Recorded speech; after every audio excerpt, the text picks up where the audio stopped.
Welcome to the Greener Way podcast, a show about people, planet, and purpose, and how investors and corporate leaders push forward in a complex world. In this episode, I speak with Clare Bartram, an ESG specialist on modern slavery at ISS ESG. Full disclosure, ISS owns both ISS ESG and Rainmaker Information, publisher of this podcast. Clare, welcome to the Greener Way, and thank you so much for joining us today.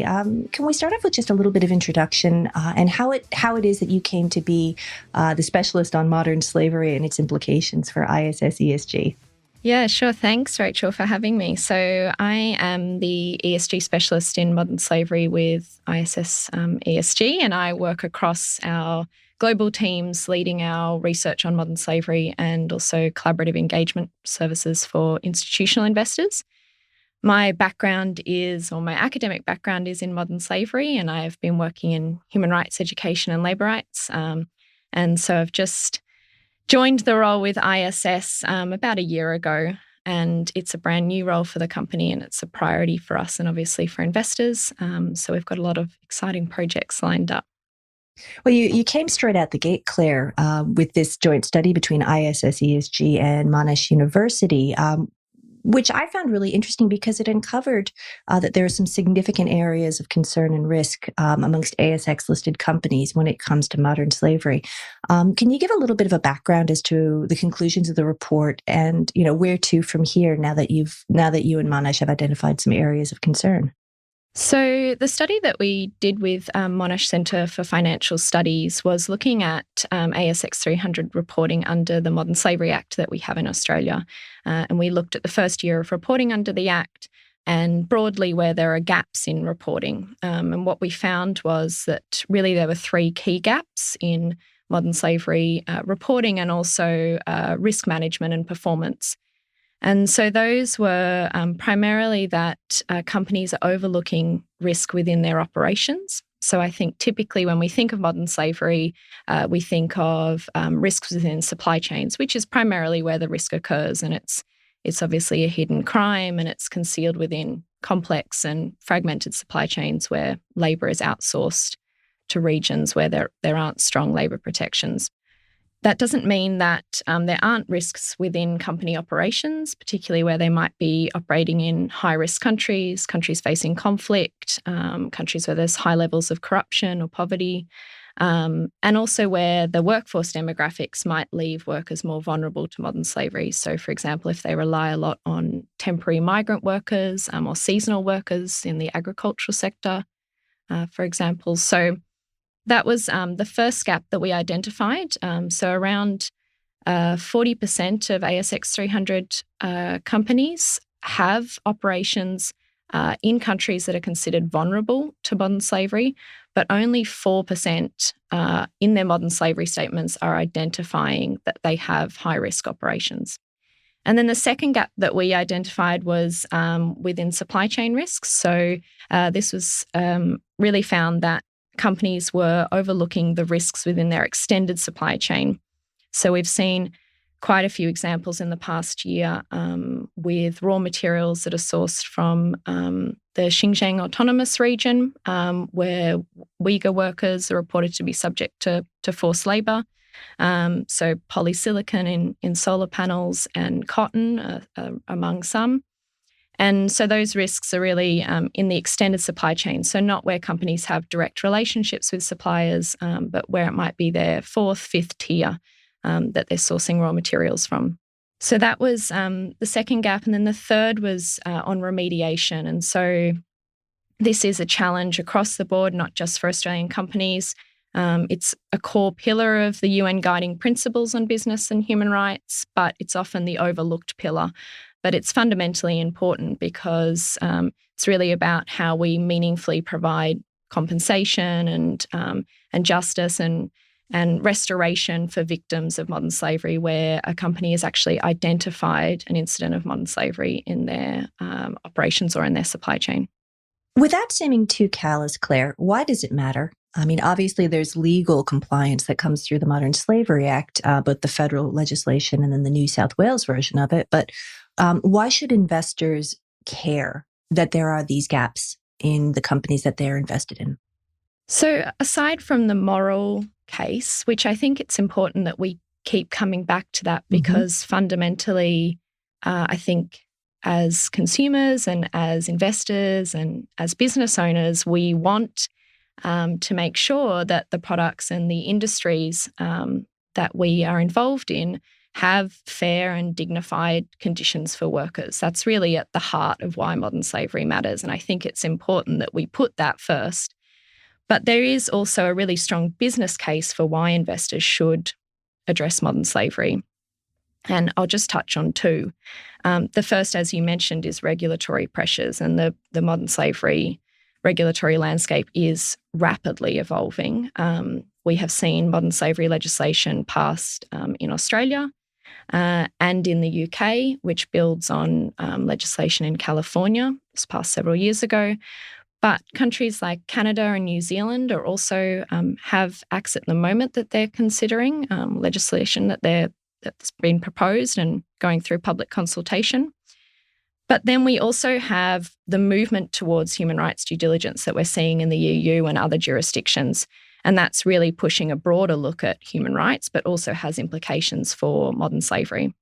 And some of this legislation, the Australian Act in particular, explicitly requires investors to produce an annual statement on the steps they're taking to assess and also address modern slavery risks within their operations and supply chain.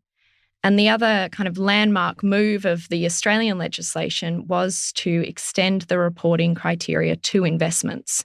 So it actually requires investors to also look at an overall thematic level, their investment portfolio, how they might be exposed to modern slavery through those investments or their lending arrangements, and then identify where there are significant areas of concern and how they plan to address those. It's fascinating to see the ways in which investors are dealing with their responsibilities, and not just the report from a reporting perspective, but then moving on towards the sort of the remediation aspect of it. I think that's going to be a fascinating topic or series of actions to take over the next couple of years.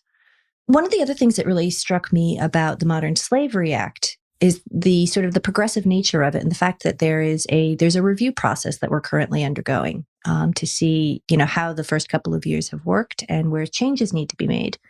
In terms of, sort of key asks or key gaps, is there a general coalescing around how the Act may need to be improved or fine-tuned to achieve the aims?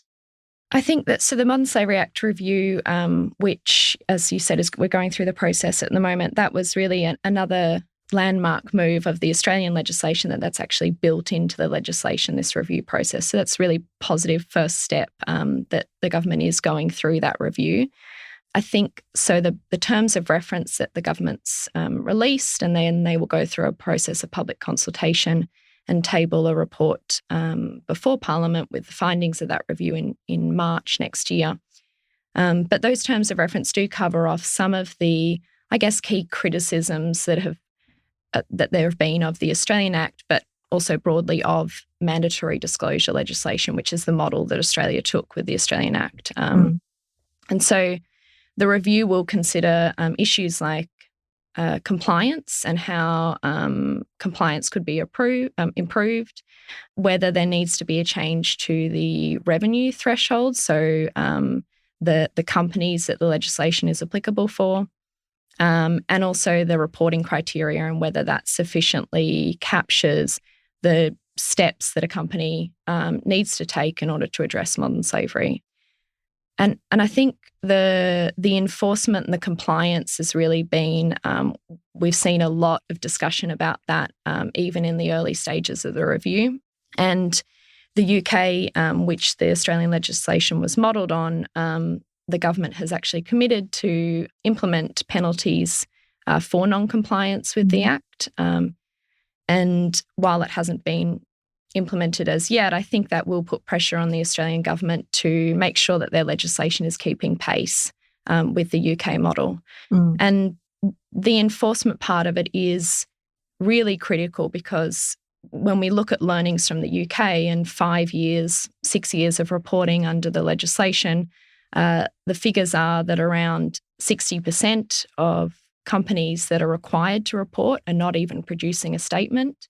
And then 40% of those that are reporting are not meeting the minimum standards of the legislation. So I think it will be a tricky for the government to consider the compliance, because it's obviously what type of penalties are introduced. It has to have thoughtful consideration, and whether they're looking at compliance with just producing a statement or actually looking at those reporting criteria and fundamentally what the Act is about, and placing enforcement mechanisms on those. Is there much of an appetite from your observation, Claire, to sort of pick up enforcement mechanisms such as import bans as seen in the United States, and sort of, give the Australian government the muscle from that perspective? Similarly, to pick up, say, an independent modern slavery commissioner, as the New South Wales model has gone for, in terms of sort of picking off the best of the evolving space of legislation, and what impact might those have for companies as they uncover instances of modern slavery? I think it is important to remember that the Modern Slavery Act and mandatory disclosure legislation in particular is just one of the legislative models in the toolbox to address modern slavery. And as you've mentioned, there's, of course, things like restrictions on imports, or the model that the EU is going with mandatory human rights due diligence. And the review that the Australian government's going through at the moment did include mention of looking to other jurisdictions to see whether we need to harmonise our legislation to maintain consistency with what's happening abroad. Whether that includes considering import bans isn't entirely clear, but the incoming Labor government has committed to consider that and appoint an independent anti-slavery commissioner who would produce a list of high-risk countries and industries, and then the onus would be on importers to provide evidence that goods they're sourcing from regions on that list are not produced with forced labour. So that would be a really positive move. And we've seen in the in the US, where there has been import restrictions for several years enforced by their Custom and Border Protection, that companies have changed practices following those import bans. I've yet to see a really systematic study of the impact of those long term on, reduction of modern slavery or in changing corporate practices within industries. I think that's kind of the next step we need in order to assess really what's the most effective legislative model. But my personal belief is that we probably need a variety of different approaches, not just one type of legislative model. It's obviously a very complex issue and crosses across multiple industries. And so we're going to need to kind of tackle it from all angles. And what's your view as well? I mentioned earlier that the Australian government, the former government, just before the election was called, signed off on the forced labour protocol. What does that add to the discussion, Claire? And because it's interesting, in talking with legal experts for my reporting, there seems to be sort of a dichotomy as to whether or not the ILO is sort of just officially recognizing what Australia has done already, or whether or not there's actually significant new obligations that will have to be brought to bear and integrated into any changes as a result of signing on to the forced labour protocol. What's your view? So I think with the forced labour protocol, there's one, what's really positive about it is, two things really. So the forced labour protocol builds on obviously the 1930 Forced Labour Convention, which has almost universal ratification. Australia's ratified it. But what the forced labour protocol did was recognise that forced labour now takes many different forms in a modern context, including forced labour and human trafficking within global supply chains. And so by Australia ratifying the protocol, I'm not necessarily sure that's going to be the trigger for increased due diligence for companies, but it's certainly part of the government's national action plan, and it's a positive step in really highlighting that modern slavery is occurring also within private sector, private companies, and that the government has a role to play there in supporting companies to address that. I think the other really positive part of the protocol is that it includes, so as a legally binding instrument for states, it includes provisions around remediation compensation and justice for victims. And that's an area where Australia probably really could develop. There's been reports of treatment of migrant workers in Australia, international students. And so we do have modern slavery in Australia, and the government obviously has a role to play there. That's really the government's responsibility. And so that's hopefully what the protocol will push changes within how victims have access to remediation. So let's turn to that question of remediation, because I think that this is sort of I don't want to say the big threat, but I think the big question mark. And a couple of quick questions without delving too philosophical. What does remediation look like? Because I think it's fairly straightforward to say, okay, we won't do it again, whatever the again is. But what is the justice? What is the make good for people who have been negatively impacted by modern slavery? And how do organizations decide what good remediation looks like? In terms of compensating sounds, sort of not quite encompassing for what happened to people who have experienced modern slavery conditions. Yeah, it's very complicated. And it is, I think it's hard. I recognize it's hard for businesses to know what to do, particularly if, you identify a modern slavery incident that is really far down in your supply chain where you might not have leverage, where you might need to work across industry with other buyers potentially to address the issue. And that really, it poses a lot of challenges. But I think, as we were saying earlier, it's a core pillar of the UN Guiding Principles on Business and Human Rights. So it's something that I think with hopefully the review of the Modern Slavery Act, and as we see changes to momentum towards human rights due diligence, which creates a lot more obligations on companies around remediation, that we'll also similarly see in Australia it being considered a lot more. But really it's about, so under the UN Guiding Principles on Business and Human Rights, the guidance is to provide a grievance mechanism for workers, and that should be a mechanism where workers can, a complaints process where they can raise grievances and then have those addressed in a way that's accessible, equitable, transparent, and ultimately confidential as well. That's the fundamental. But then, of course, remediation is really about restoring a victim to their previous condition, which when you think about modern slavery, there might be issues of needing to claim unpaid wages. A very common one is that, particularly for migrant workers, they may have paid really excessive recruitment fees to secure a job. And as a result of that, they're in debt, which is why they're unable to leave their position. They're trapped in this cycle of needing to repay their recruitment fees but not earning enough to be able to repay those. And so companies may reimburse recruitment fees. But then, of course, when you think of modern slavery, there is really the psychological harm, and that's much more complicated to remediate and may require compensation or ongoing support for victims. And that's, I think, the piece that we really need to tackle about what guidance is there when the incident is distant, it's not in your operations, or when you're an investor and you're trying to, through your engagement activities, you're trying to address remediation with one of the companies in your portfolio, then what is the guidance for you for that longer term psychological harm? Because, of course, that might take many, many years to restore. How do you compensate for a loss of freedom, a sense of loss of freedom, for example? Exactly, yeah. And I think that does also require, so wrapped up into remediation is also the ongoing due diligence to ensure that the practice doesn't happen again. And that's about examining in your supply chain, for example, examining your own purchasing practices, examining your own policies and systems around forced labour or child labour, and really trying to, and that's where multi-stakeholder collaboration can be really impactful, working with unions or worker representative organisations, community organisations that work directly with workers to try and create systemic change. So, Clare, as we come to the end of this conversation, obviously we have recently elected a new government. Are there any signposts that you're looking to in terms of, obviously we've touched on the 3-year review.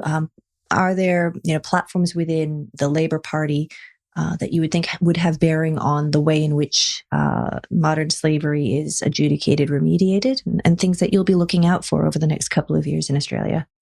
I'm primarily going to be keeping an eye on how Australia addresses the increasing momentum towards human rights due diligence in other jurisdictions. And we've talked a little bit about that today, but I think that will be something that we'll increasingly need to come to terms with as more and more countries strengthen their regulation for addressing modern slavery. And human rights due diligence does create a lot stronger obligations on companies to actually not just identify risks and assess those risks, but to actually respond if there is an incident of modern slavery, which is, of course, where remediation comes in that we've been talking about. So I'm keeping an eye on how, with the current model that we have, which is much more about encouraging transparency, and we've seen great awareness raising through that, but how we then move to the next step. And I think human rights due diligence is really where we move from transparency to impact. And that's hopefully the direction that we're going to go in. But how we get there, I think, will be interesting to see how this new government addresses it. Excellent. Well, Clare, thank you so much for taking the time to share your observations. We really appreciate it. Thanks for having me, Rachel. Pleasure. Thanks for listening to the Greener Way podcast. If you liked today's show, remember to rate and review us on your podcast platform and make sure you're subscribed so you don't miss an episode. Any feedback? Contact us on podcast@fssustainability.com.au. I'm Rachel Allen-Backus. The Greener Way podcast is a product of FS Sustainability, a show about people, the planet, and investing in our collective future. All information in this podcast is for education and entertainment purposes only. The Greener Way podcast gives listeners access to information and educational content provided by discussing numerous financial sustainable options and our featured guests. It is not intended as a substitute for professional, legal, or tax advice. The hosts of The Greener Way are not financial professionals and are not aware of your personal financial circumstances. FS Sustainability operates under an Australian Financial Service Licence and the exemption made available under the Corporations Act 2001 in respect to any information or advice given. Before making any financial decisions, you should read the product disclosure statement and, if necessary, consult a licensed financial professional. For more information, head to the disclaimer page on the FS Sustainability website, fssustainability.com.au.